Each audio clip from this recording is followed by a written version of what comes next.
Scott Lee. I'm alcoholic. I'd like to take just a couple of moments and ask everyone to invite God to the meeting. I'll meet you back here.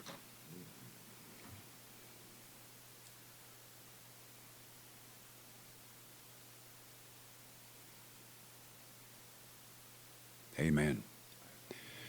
I'm going to touch lightly on steps 4 and 5. If I were going to do a thorough job, I'd need probably 4 hours. But I'm going to catch some parts. I'm going to catch probably the most important thing I want to tell you first. You have my permission to do a lousy 4-step.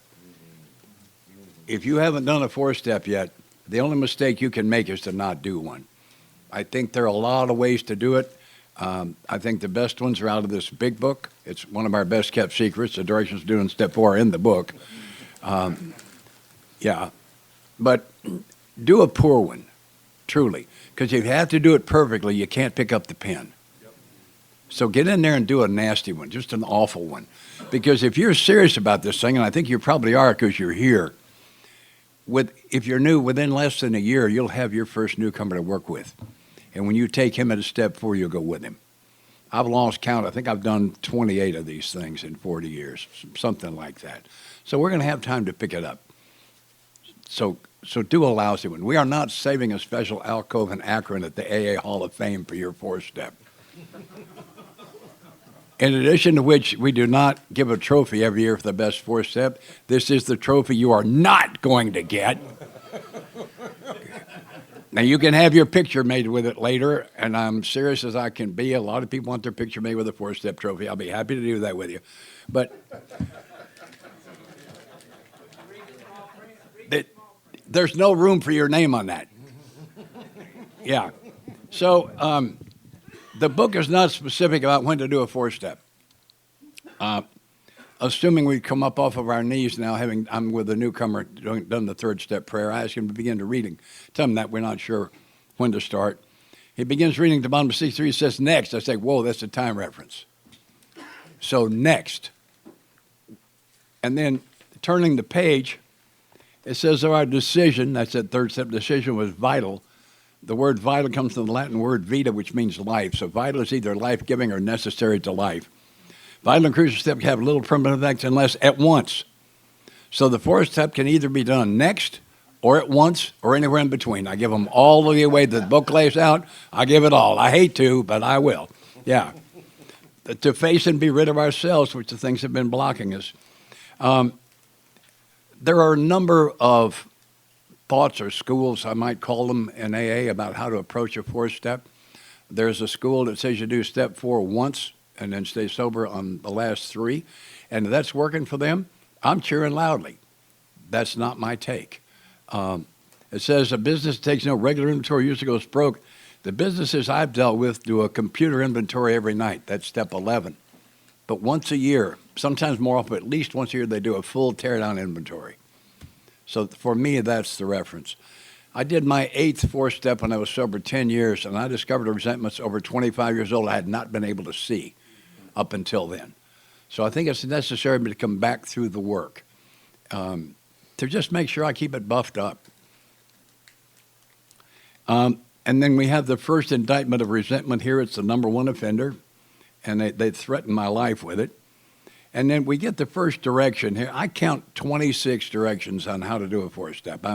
I'm worse about the X's and squares than Barclay says I am. And but boy, I'm telling you what, that makes it so easy. When I set the new guy down and say, this is the first direction, do this, tell me when you're going to do it. I want him to schedule this 4-step. And what I want is roughly 30 to 45-minute periods a week. I don't think recovery should have a negative impact on any other major aspect of your life. That's your family, your job, your religion, and really not your hobbies. It should not have a negative impact on them. So I'm not asking to take a lot of your time, but I want to keep you in process here. And I think giving yourself the assignment of doing a 4-step is a bad idea. Because if you do that, then you're in perfect position to judge yourself and hate yourself until it's complete. It's the wrong goal.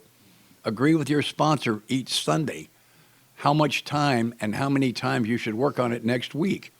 And then do that. and you can feel good about yourself while you're in process. Because we're always going to be in process. There's no end to this thing. So the rule of thumb I use is 30 to 40-minute periods a week. I want them scheduled. I want you to call me on Sunday. I want to schedule it. Monday, Wednesday, and Friday is not a schedule. Monday night, 9:30 to 10 o'clock, that is a schedule. And if something comes up, like you didn't know the kid had a ball game Saturday afternoon at 2 and you had one scheduled, you slipped it till 8 o'clock that night, I don't need a phone call on that. But let's make it work. Let's work the plan. And then this thing gets real easy. So the first instruction is we listed. I'm halfway down. I'm most of the way down page 64. We listed people, institutions, and principles with whom we were angry.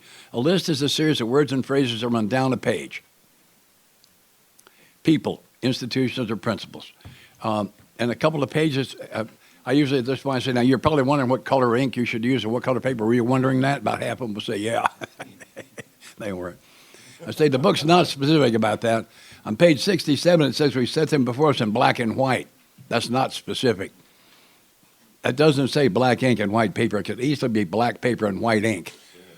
And yeah, I've had 5 guys so far go to the art store and buy a ream of black paper and a pen wrote in white ink.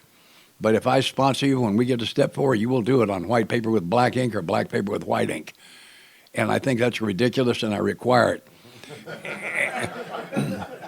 and what it and what it is an attitude. And the attitude is, if I let myself off the hook on the smallest detail, it might have been the one that would have saved my life. So I want to take that attitude into this thing. And so it says we need a list of everything that's ever made you mad. I think a spiral a notebook like so, or a spiral notebook is a good choice. I know, John, you get them to do green because green's for growth. So he likes to get a green spiral notebook with white paper on the inside. Open up to the first page and write something subtle but carries your message. Something like, this is my 4th step. If I find you reading it, I will kill you and hide your body. And then don't leave it laying around. And then we're going to do a 4-column inventory. Put a number 1 over the left-hand margin, a number 2 over the center of the left-hand page, and the 3 and 4 split the right-hand page. This is how I do it. And so you can't look at this as 2 pages. This is 1. And we need a list of everything and everyone that's ever made you angry, ever. Even if you're sure of forgiving them, I don't care.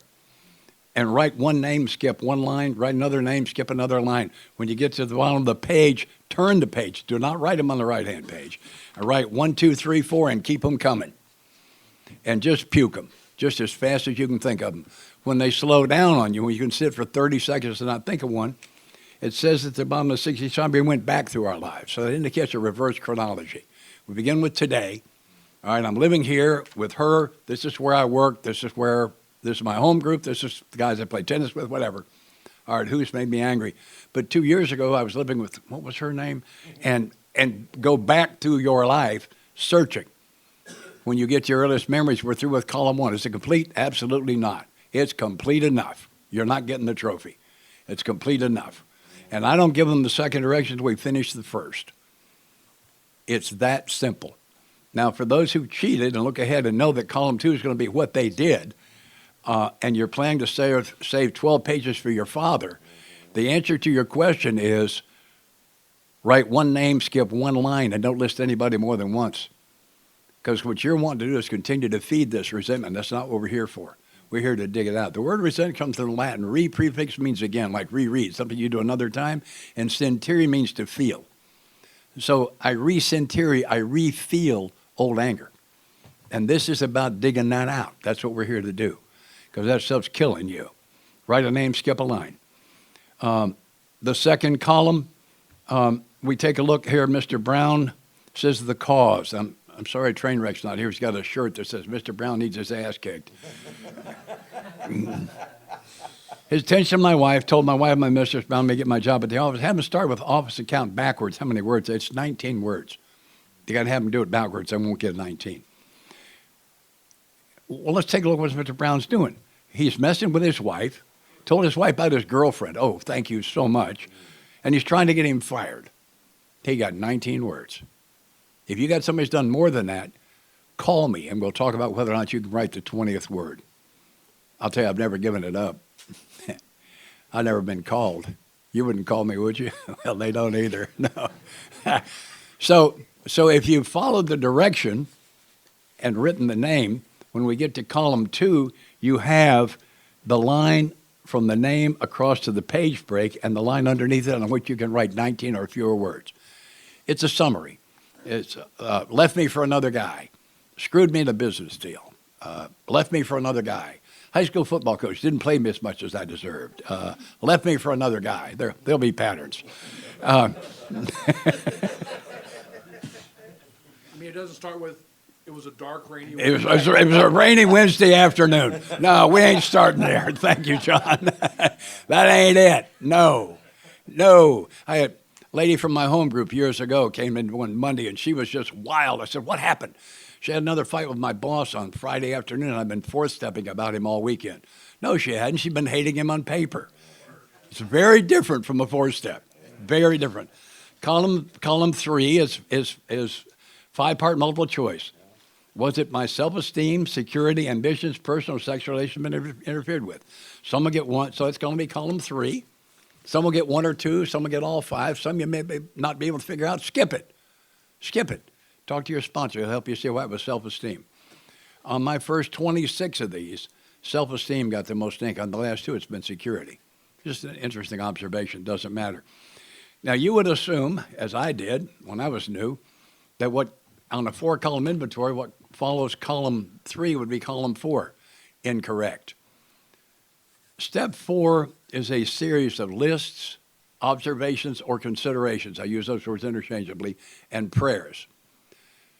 Specific to 3 aspects of self, which are resentment, fear, and sexual misconduct. That's an overview of what step 4 it is. It is not the story of your life. There'll be a lot of your life in there, and I see people doing that just right forever. I don't understand. I think it's real simple this way.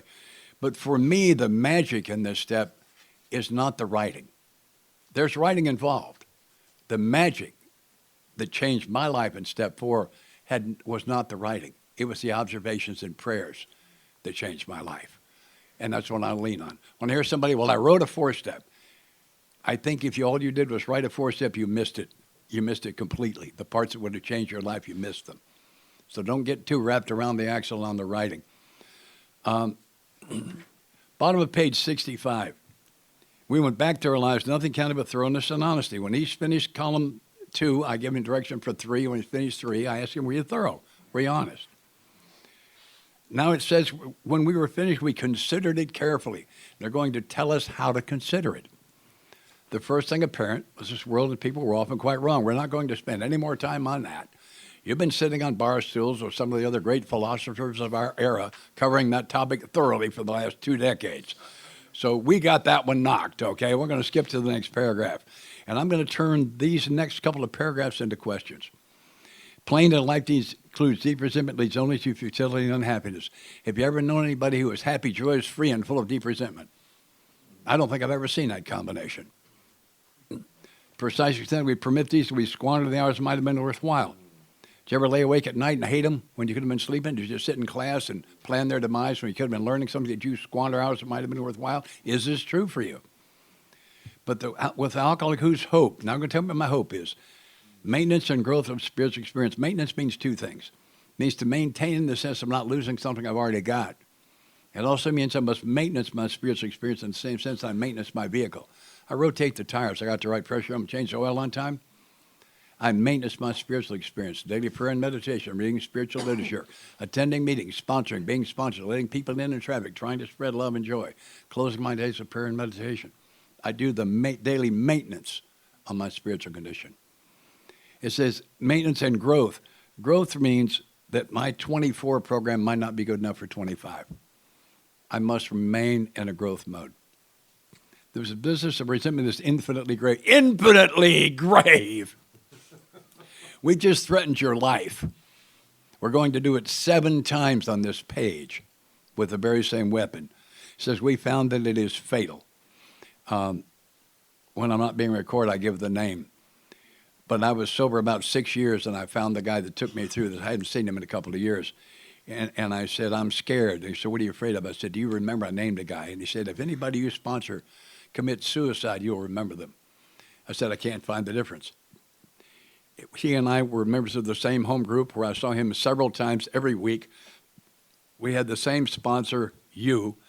We were both sober a little over 2 years, and he drove home from a meeting one night, sober, pulled into the garage, hit the button and dropped the door and left his car running and took his own life, sober 2 years. I can't find there. What's the difference? And he said, I could not get him to do a fourth step, and resentment killed him. And I thought about it, and I thought, that's exactly right. Every time you saw this guy, he could not wait to tell you what some rotten SOB had just done to him. And he would not lay it down, and it killed him. We found it is fatal. I know his name. I used to sit next to him in meetings. It's not the only time I've seen it. It's that serious. I'm co-signing that. For when harboring such feelings, not when having. I'm okay if I have those, if I'm not harboring. Harbor means to give a safe place to nurture. We're going to teach me how to not harbor. Shut ourselves out from the sunlight of the Spirit, and sounding alcohol returns, we drink again. Well, us to drink is to die. Oh, really? If we were to live. All right, so this next portion is only for the ones who want to live. Everybody else take a short break. That would be 4. Yeah. That would be death threat number 4. Yeah, death threat number 4. If we were to live, we had to be franker. The grouch and the brainstorm are not for us. I think it's one of the 2 most misunderstood sentences in the book. I did a little digging, and this is what I find.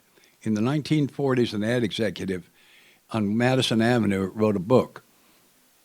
And in it, he described a process where his team would sit around a table, put a product out, and kick out ideas. And he labeled his process brainstorming. Has absolutely nothing to do with the word brainstorm on this page. They're not nowhere related. In the 1930s dictionary, I look at brainstorm. It says transient, violent mental outburst. That's rage. So brainstorm and rage are synonymous and has nothing to do with any creative process. So if you'll think about it, there are 2 kinds of anger, the grouch or the slow burn, or rage, the brainstorm. It helped me a lot to be told that. The grouch and brainstorm, they may be the dubious luxury of normal men, for the alcoholics, these things are poison. Gee, I wonder what poison does. We turn back to the list, for it held the key to the future. You just died again. It was subtle this time, but you are dead. You're extremely dead. If I don't find the key to the future, I'll not have a future? Yep, that's what that means. Prepare to look at it from an entirely different angle. Imagine, or if you prefer, remember, a courtroom. We're sitting at the prosecution table. We have column 1, the accused. Column 2, the crime. Column 3, how the crime affected our poor innocent victim. If I'm going to look at it from an entirely different angle, I'm going to have to walk across the courtroom and sit at the defense table and say, wait a minute. If I'd had his father, if I'd had his mother, if this had happened to me by schoolmates, if my boss had, if my wife had, if, on my worst spiritual hair day, could I have? And I won't speak for you, I'll speak for me.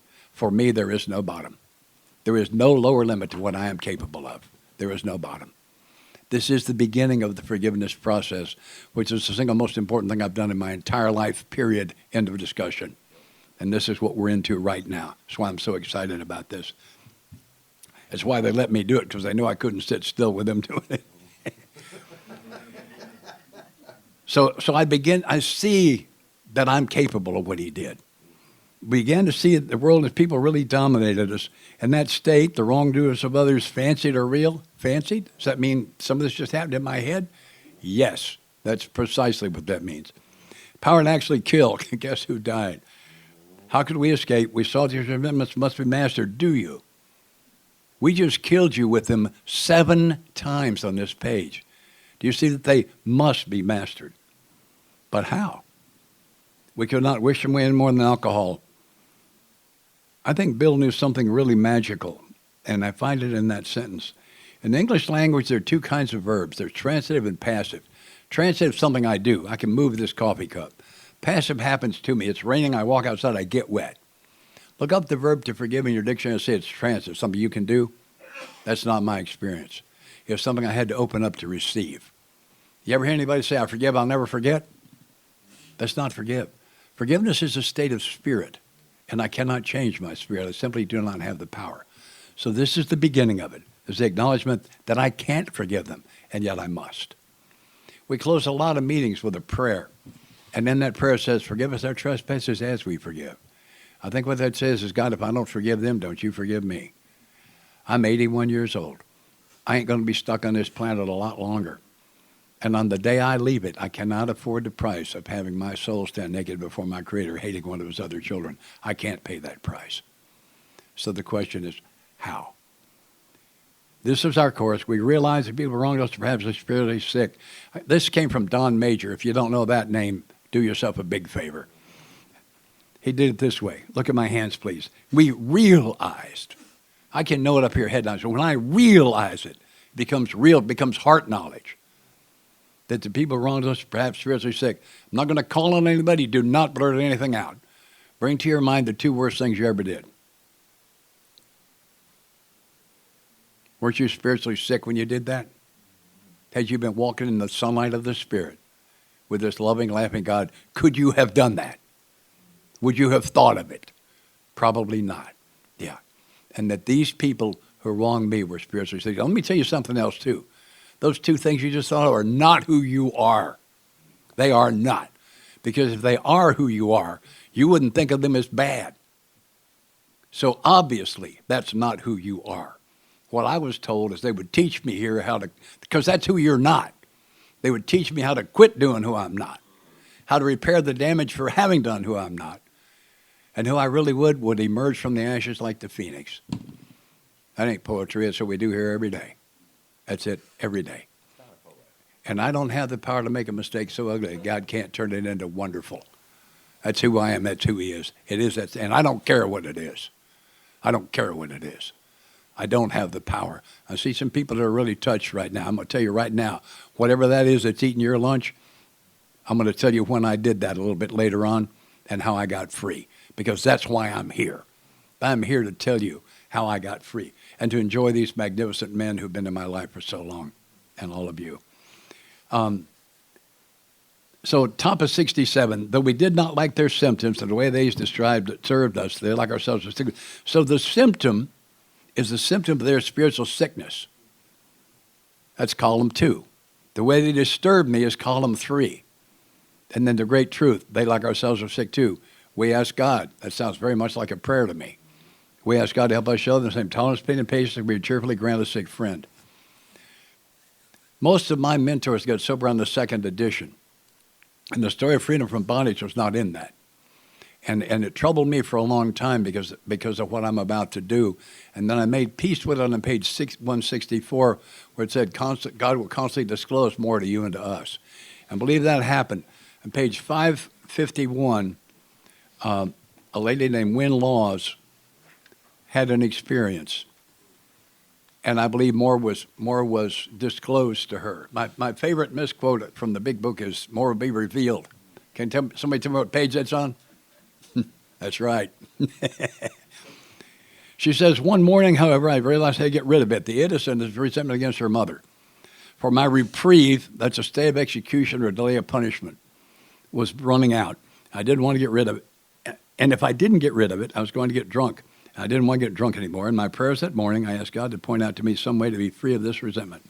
During the day, a friend brought me some magazines to take to a hospital group I was interested in. I looked through it, found a banner across one featured article by a prominent clergyman in which I caught the word resentment. Let's look at the sequence of events.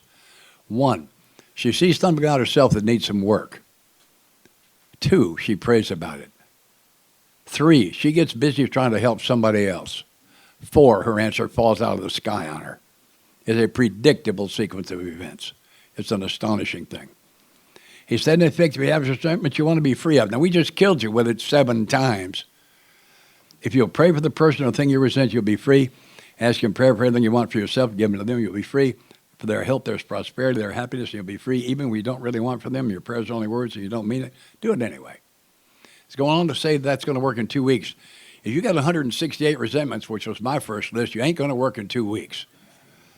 That's the bad news. The good news is you plan to live to be 190 anyway, so we got a lot of time here. So let's just start committing the time to it. What my sponsor said is that these resentments, this old anger is like ice around your heart. And the ice has the thickness based on the severity of the events, how long ago they happened, how much you've nurtured them. And what we're going to do here is we're going to hold an icy heart up to the sunlight of the Spirit. Sunlight will melt ice. The sunlight always wins, always. It's a question of time. It's just a question of time. What you got here is column 2, an unliving event. What we're going to do is overlay it with a living event. That's precisely what we're doing here. We're not asking you to mean it. You can't. And so what I ask him to do is we're going to continue to work in 30-minute to 45-minute sessions 3 times a week, ballpark. And I want you to spend the first 2 or 3 minutes talking to God about those 2 worst things you ever did, how much you crave his forgiveness. And let's start praying the list. We're going to add these 2 prayers together.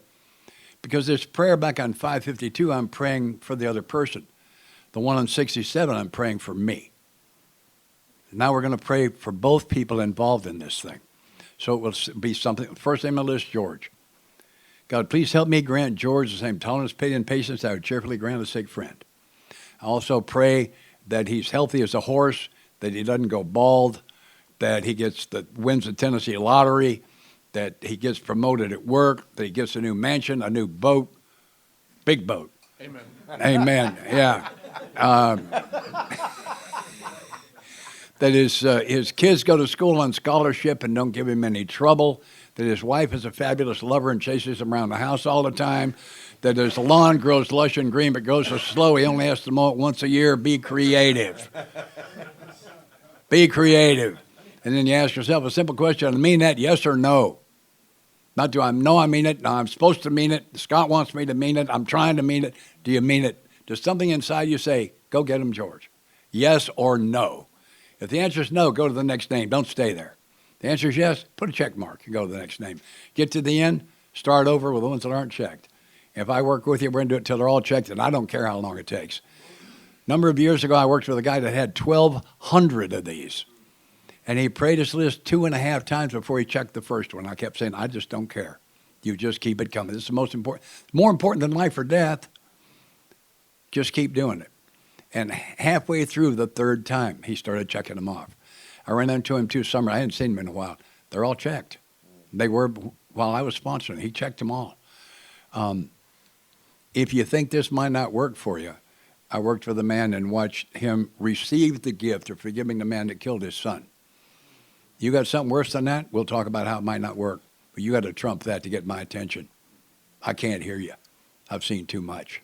I've seen too much. Through this process, I received the gift of forgiving some people that abused me as a child. I've received the gift of forgiving some older boys that sexually abused me when I was a child, when I was a young boy. Yeah. So what this process does is it emotionally disconnects me from your mistakes in the past. Step 9 emotionally disconnects me from my mistakes in the past. And the combination of those things free me. It's magic. What do you guys want to take it? I'll take 2 seconds. Biggest lie in AA. Yeah, I'll be brief. Yeah, I'll close it. And the other one's I'll close it. I love this part of the work. I've had the blessing to do a lot of 4-step workshops as well, and I think this is the most missed piece that there is. And the book, and I'm going to hand it back to you in a second. Don't get too comfortable. I know you're just itching over there. The book tells us that we have to do this piece before we go on. I would get a lot of resistance. Well, you know, what do you mean we do these check marks and we got to be rid of this resentment first? It clearly says right here, referring to our list. So it clearly tells us, let's go back a little bit. We've got this list. It tells us to say this prayer. We all agree on that. That's an instruction. You're talking about the middle of page 67. Yeah, the top of 67 tells us this prayer. So we say this prayer. Then it says, referring to our list, putting out of our minds the wrongs others had done. Well, I don't have the power to say, well, I don't hate Barclay anymore, right, about myself. That's what the prayer work is for. And then it asks us what Scott's going to call this 4th column. We resolutely look for our own mistakes. And a lot of people put this in multiple columns, and we're not going to argue about how many columns there are. I don't have a need to be right about that. Where have we been selfish, dishonest, self-seeking, and frightened? And I think this is the second most misquoted part of the work. How many people have you heard in your home group say, I finished my forcep and I found out my part. Right? And I understand what they mean. I'm not picking on anybody. But this is not about parts. You know, if Scott and I have a problem, that's my part. Right? No, what is my mistake exclusively as though the other person did not exist? Right? What was my mistake? Oh, I was dishonest. Oh, I was fearful. I was self-seeking, regardless of who they were. And this prayer work has to be done because it says, I can't do it with that resentment existing. So I have to put out of my mind the wrongs others had done. I can't be honest about the situation. I love what our friend Bill says about, you know, what happened to me is that I realized that it had nothing to do about me. The offense, this column 2, whatever is in your column 2, why we're angry. I know this is just a crazy concept for all of us in this room. It had nothing to do about you, right? My father's alcoholic abuse as a kid had absolutely nothing to do with me. Wasn't my personality, wasn't my age, right? If Mason was there, it would have been Mason, right? I was just in the blast radius of their life. I love that. I heard that for the first time at 30 years sober during Zoom, I guess it was. Bill was doing a forcep talk, and I didn't hear anything the rest of the hour. I said, that is exactly right. I was just in the blast radius. And it's so easy to overlook this part that Scott was talking about at the bottom. I think it's the most powerful part for me. We realized that people who wronged us were perhaps spiritually sick. The definition of realize that I heard from this priest that I took through the steps. He said that there's a kind of a biblical definition of realize, and that means to bring to the present, kind of like to own this truth. So I'm bringing this truth to the present that people who wronged us were perhaps spiritually sick. And the punch in the mouth says, though they did not like their symptoms, what they did, that's their symptom, and the way they disturbed us like ourselves, we were sick too, T-O-O. And it's a shame we didn't give Scott 2 hours to do this because something he skipped over, which I'd love to share, is I was told I have a choice to make at this point. It's either mercy for everybody on the planet or justice for everybody on the planet. Does anybody in this room want justice for everybody? I want no part of that, right? I don't want any part of that. And what it was explained to me is, you know, I might not have had their flavor of spiritual sickness, but I've been spiritually sick. I've been spiritually sick, stone cold sober. Matter of fact, I've been, you know, at a deeper level of spiritually sick, stone cold sober, right? And so how do I get to this? It's not funny, Mason. It's painful. How do I get to this point of, and it comes from the prayer work, right? I've done this where, you know, a woman came to me and said, I've been doing this 40 years. I've never prayed down the list. And we just kept on going. And I love our 12 and 12. I love taking the 4-step by the 12 and 12. It's a list of 26, 27, 28. Great introspective questions. Very good. I don't take my new guy through that. It does not have the transformative power that this has. There is no, as Scott pointed out, there's no prayer work in that, in the 12 and 12, right? And that's where the transformation happens, is from the prayer work. If I could fix me, if I could relieve myself of these resentments, I would have already. Right? I don't like carrying this sack of 45-pound rocks around my whole life, right?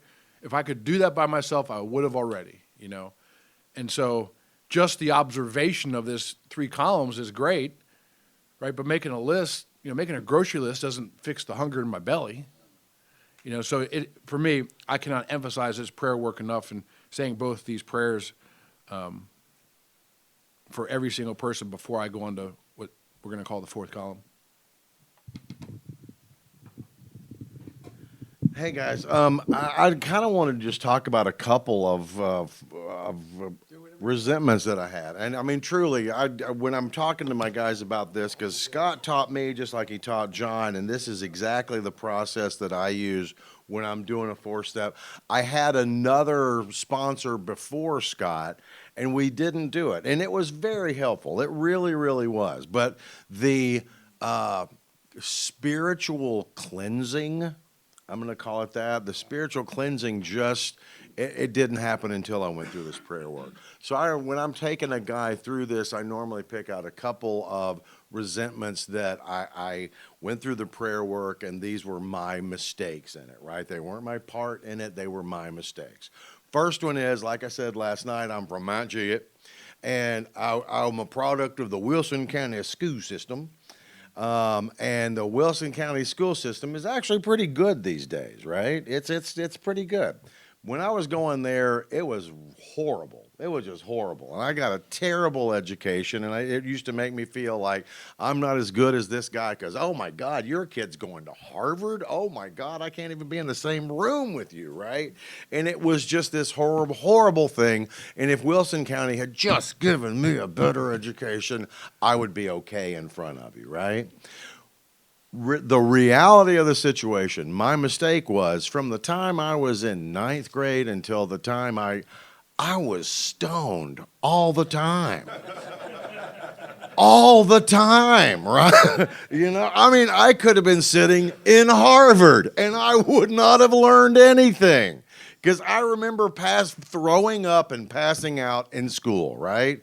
That's Barclay. Huh, what are you going to do, right? So, it wasn't the Wilson County school system. It was choices that I made. So that's one end of it, right? The other one is my mom. My mom, when I was 8 years old, committed suicide, right? And I was the baby of the family. I was the youngest boy. I was a mama's boy. And then all of a sudden, she was just gone by her own hand, right? And there's a lot to have a resentment around that. I just want to tell you, okay? Looking at it, I had nothing to do with what happened back then. Nothing to do with it, right? But, so where's my mistake in that? Where's my mistake in that? I had nothing to do with that. That had everything to do with what was going on in the family, in her life, and her and my father's marriage. Just, it had nothing to do with it. My mistake is what I have done with that in the ensuing 60 years. You know what I mean? It's what I have taken that and held it against you and every woman I've ever been in contact with, right? I'm always almost in a relationship. Almost. But I got a foot out the door just in case, right? That's my mistake. That is nothing. She was just doing, God love that wonderful, beautiful woman. I have no idea whether, I got to be honest with you, I don't even know whether she was committed suicide or not. She was just in so much pain. And there was no Cumberland Heights at the time. So they said, you need to take a bunch of Valium. And so she did, right? She was a beautiful, wonderful, brilliant woman who was in a lot of pain, And I've taken that and I've used it against you ever since. That's my mistake. That's my mistake. Huh? I think I'm going to talk about that in 8 and 9, okay? Yeah. Well, it's pretty obvious we're not going to finish this in the next 3.5 minutes. Talk fast. Yeah. This selfish, dishonest, self-seeking friend is the list that's all over this book. I don't have time. I'll give you the page numbers. Look it up. You can find it. So what do they have in common? Selfish. I want my will. Dishonest. I'm willing to lie, cheat, steal to get my will. Self-seeking. I'm full throttle after my will. Frightened. The concern I may get my will at some time in the future. It all comes back to my will. It all comes back to that. So column 4, and there isn't much room, is for me to write down my mistakes. What did I do wrong? And I can't see that until the lens of my soul has been washed with those prayers and I received the gift of forgiving them. I cannot see clearly until then. It talks about fear. I'm gonna go real quickly through the fear inventory. I forgot. Oh yeah, there's fear and sexual misconduct. Yeah, we're So let's do fear, then we'll break and we'll come back and we'll start on. okay. Cool. All right. Whatever the adults want to do is all right with me. I'm in charge. Yeah, that's great. That would explain. Yeah. So it says so we reviewed our fears thoroughly, put them on paper. You know, we had no resentment in connection with them. Some people I have utmost respect for do a 4-column fear inventory. I see where they get it. That's not what I do. I think there are a lot of good ways to do this. It's just what I just list fears. I think the average resentment inventory runs somewhere between 150 and 300 first time around, ballpark. The shortest one I ever saw I thought was complete was about 40. It was a kid in his early teens, and he wasn't that mad. And I've seen 1,200 twice, but it's somewhere in that neighborhood. And don't please note. And I always tell them too: erase the word resentment from your vocabulary, because the book did not ask you to list your resentments. It asks you to list everybody and everything you've ever been angry with ever. That opens it up because you don't know what your resentments are. You're going to be wrong about some of that. So and the rule is when in doubt, write it out. Put it down if you're not sure. Put it down. On the fears, we list them, and it says we asked ourselves why we had them. I will be forever grateful to give us the answer because I didn't know. It says one, because self-reliance failed us. I think if you pray your fear list, you got 168 resentments, you got 15 fears. Pretty good number. It's this typical snakes, spiders, heights, death, holding a baby. It's really dropping a baby is what the fear is. One guy told me that he had a fear. He looked both ways before he stepped off the curb because he had got a fear of getting run over by a bus. That guy may well have busophobia. I don't know. I look both ways before I step off the curb because I think intelligent people do that, and it's not fear. Fear is that thing that grips you. And it says we're on a different basis of trusting and relying upon God. And we looked at that on page Roman 16, that belief in God's not enough. I have to learn to trust. We're in the world to play the role he assigned. Step 1, section B. God's going to assign the role. I'm not in management anymore. Just the extent we do as we think he would have us and humbly around him is enable us to match calamity with serenity. That's permission to make a mistake. We're going to find it again in step 10. It's permission to make a mistake. I don't always know what God wants me to do next. I don't. But if I'm trying to do what I think he wants me to do next, I'll make a better quality of mistake. And it's just an invitation to a lesson, that's all. A lady in my home group told this story. She's in line at a bank to cash a check, and all of a sudden there's a hairy arm around her throat and a pistol in her ear. And she's a hostage in a bank robbery. This is what she said. As she stood there, she was physically uncomfortable and not free to go about her business, but she was really okay. Her fear was that he would shoot her or that he would kidnap her, that her fears were all in the future. And that's when I got it. My fears are all in the future, always, always, always. And the problem with the future is I don't think God's there. There's one who has all power, the one God may find him now. No, it isn't when I find God, it's where. It's a problem with the past, it's a problem with the future. When I go to a place where God isn't, it's a bad neighborhood by definition. I don't need to be there. And so the answer to my fears is to get into today and stay here. I have written the word today on a bunch of pieces of paper. They're all over my house.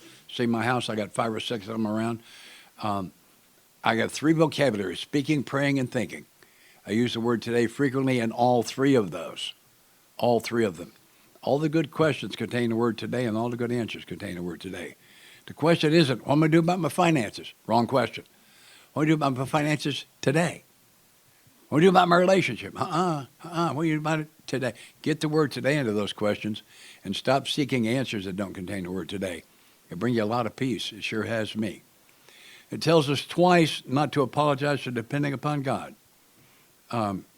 It says we never apologize for God. Instead, we let him demonstrate to us what he can do. We ask him to remove our fear. That's a prayer. So we will have list, observation, and prayer. We've made a list of fears. We've observed why we had them and some other observations. And now we're going to ask him to remove them and direct our attention to what he have us not do, but be. Do follows be. If I be the guy I'm supposed to be, I know what to do. When I can't figure out what to do, I need to check and see what kind of shape my be is in. And then it says, at once we commence to outgrow fear. That makes me think that fear is a lack of growth. Spiritual growth would be my guess, if I can outgrow it. We're going to quit there? And then we get back to sex. Oh, boy. So we cut the break just a little bit. We'll see you back here in 12 minutes and 31 seconds. There you go. Go away.